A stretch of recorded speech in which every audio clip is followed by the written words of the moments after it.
Yo, what's up, YouTube? I'm back again, well, with another movie review. And on this movie review, we're gonna do How to Train Your Dragon 2025, spoiler free. Let's freaking go. Okay, first off, I'm just gonna go right into it. I was not excited for this movie whatsoever. I love the animated films, but I did not want this to be a thing. All I could think about in my head was this movie can either be the same level as the animated films or worse. There is no possible way that they could make it better because the animated films are like super well done. Like the music's insane. Everything about them is like really... Sorry, the first two are very good. The third one, I'm not like a big fan of, but the first two are insanely well done. Super well done. And in my head, I thought that this movie, there's no way that this like could come up to these standards of what I had. Let's get right into the movie. Like I watched the movie anyways because I was like, honestly I was kind of bored and I didn't watch 28 Years Later yet, and I really need to watch that one. But yeah, we'll get into this review. So best moments. We are gonna go with the so when it follows the original film, like the animated film, it does a great job. And honestly, if the movie was its own standalone thing and didn't follow like the anime, or like in the animated movies never came out, this movie probably would have been very, very good. But the fact is that they kind of like, they literally follow it basically to a T. There's some things that they track off, but I'll get into more detail about that later. But that's more in like the worst moments when I'm talking about that. Second of all, the soundtrack is amazing. The soundtrack for How to Train Your Dragon was perfect in the first one.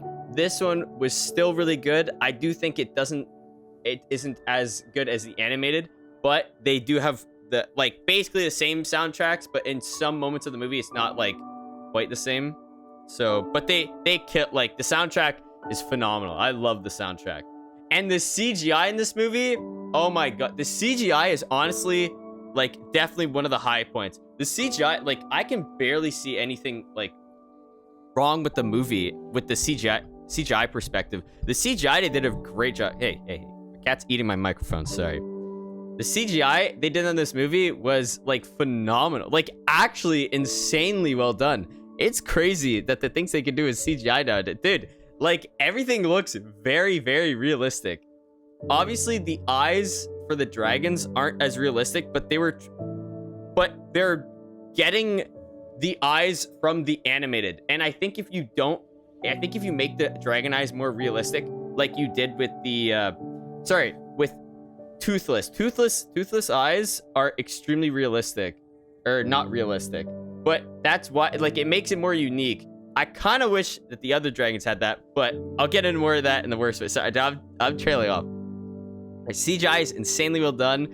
The main character fits the plot, fits the character perfectly. I think he did a great job. He kind of nailed like the character. I didn't feel anything wrong with him.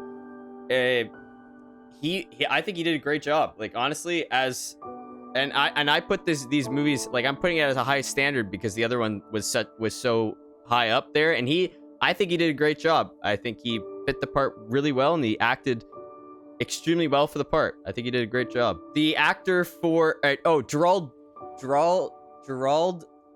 Butler, oh my goodness, he does a great job as the Viking father. I think if he wasn't in the movie definitely would have been a lot worse. Like his voice was just the perfect fit for like the Viking voice, like the father figure. And even when they were making the when I heard in talks that they were doing an IRL version, or what's that word? I can't remember right now.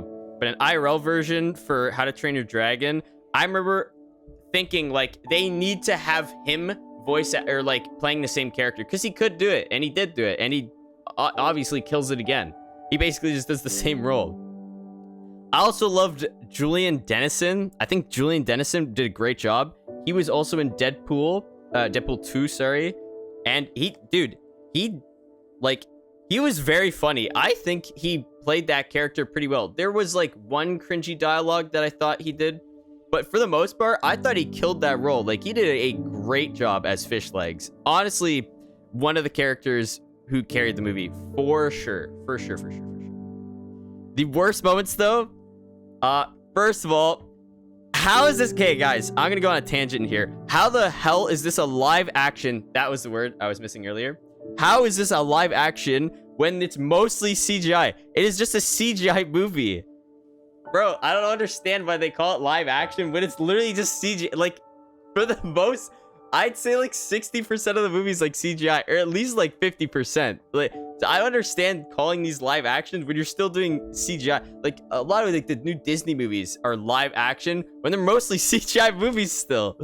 I mean, they're definitely way more improved CGI, but I just want to go on a tangent for that. Like, what's the point of calling it live action? Obviously it's just a cash grab, but again, I'm going off right now.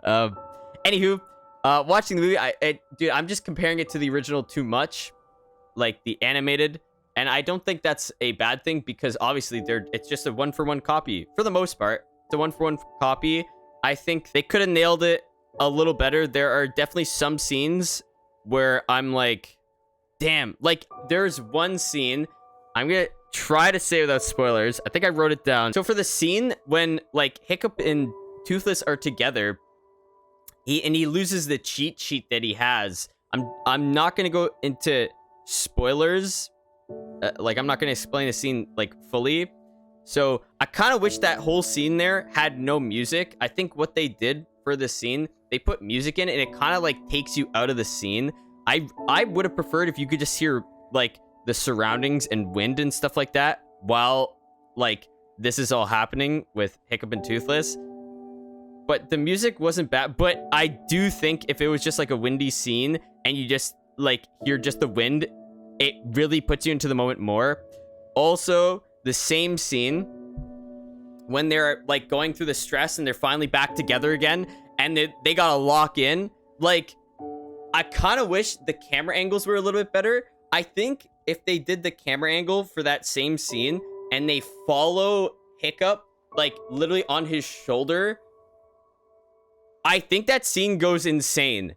And I really wish that they did, but instead there's like cuts over here, like you're watching them from afar. I really don't like that. I literally think that scene could have like you could have really felt that scene if you're in the if you were in the action right there, that locks you in and you're like, and you're on the edge of your seat, you're like paying attention, you're like, oh my goodness, this is crazy.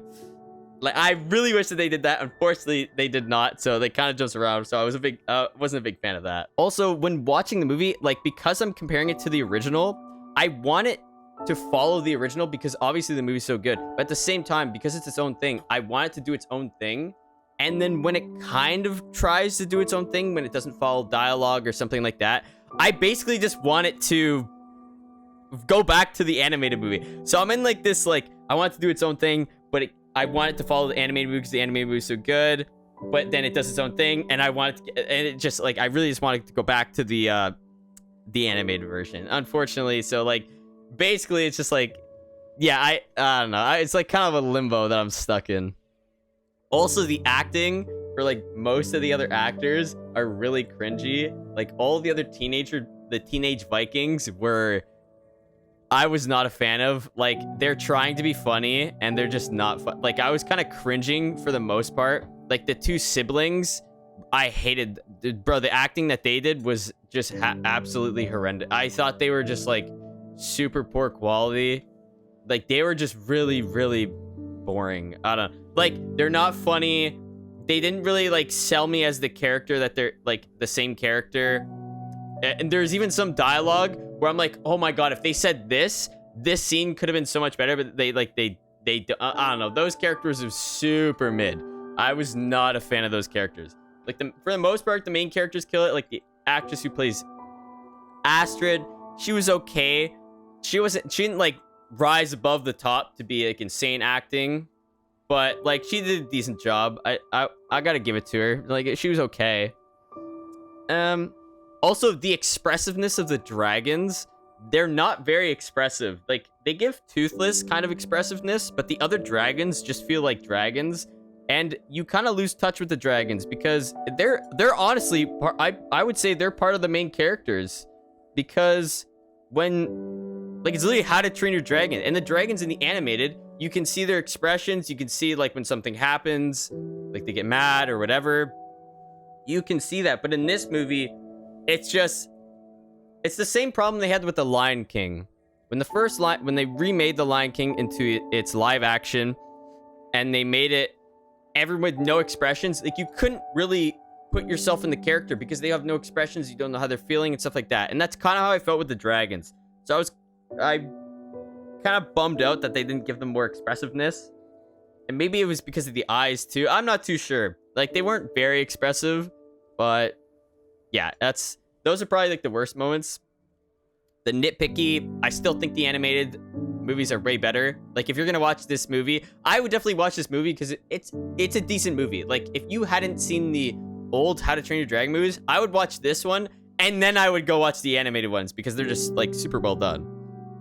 But like, it's decent for its own thing, you know what I mean? Other than that, like, yeah, just some camera angles, the music's decent.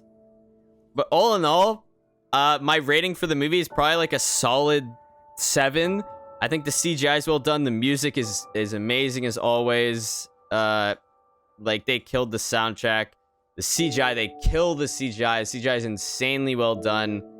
Like, the movie's a solid movie. And if there weren't animated movies, it wasn't just a copy one for one, I probably would like it a little bit more, but unfortunately it's not.